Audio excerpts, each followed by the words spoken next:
Good morning বন্ধুরা। আজকে মৌনী অমাবস্যা পড়ে গেছে, ঠিক আছে।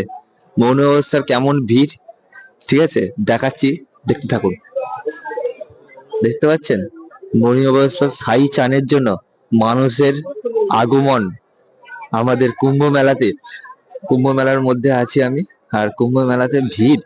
আমি ওই কি বলে সঙ্গমের দিকটা নিয়ে নিয়ে যাব, ভিডিও করব, দেখতে পাবেন।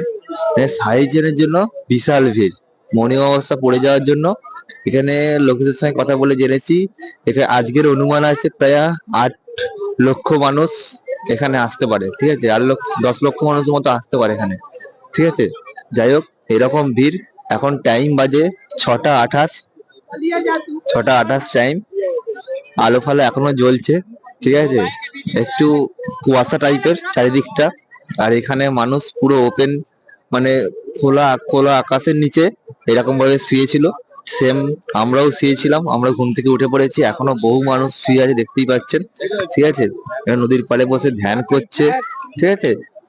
তোমরা যারা কুম্ভ মেলা আসতে চাও, কুম্ভ মেলা নিয়ে ইন্টারেস্ট, অবশ্যই আসো, একবার দেখে যাও কুম্ভ মেলা কি জিনিস। 144 বছর অন্তর এই মহা কুম্ভ মেলা হয়। এই মহা কুম্ভ মেলা আমাদের লাইফে আর আমরা কোনোদিন পাবো না। যদি মনে করো যদি ইন্টারেস্ট থাকে, একবার আসো। তবে এইটুকু বলবো, ট্রেনে এখানে থাকার জন্য, খোলা ঠান্ডায় থাকা একটু কষ্ট তো আছে, সেই কষ্ট তোমাকে করতে হবে। সেই কষ্ট করলে তবে তুমি একটা ভালো অভিজ্ঞতা, বা জীবনের যে একবার অভিজ্ঞতা, এটা তো আর লাইফে আসবে না, সেই অভিজ্ঞতা তুমি করতে পারবে। আসো, কুম্ভ মেলা দেখো এবং ঘুরে যাও। চলো, টাটা।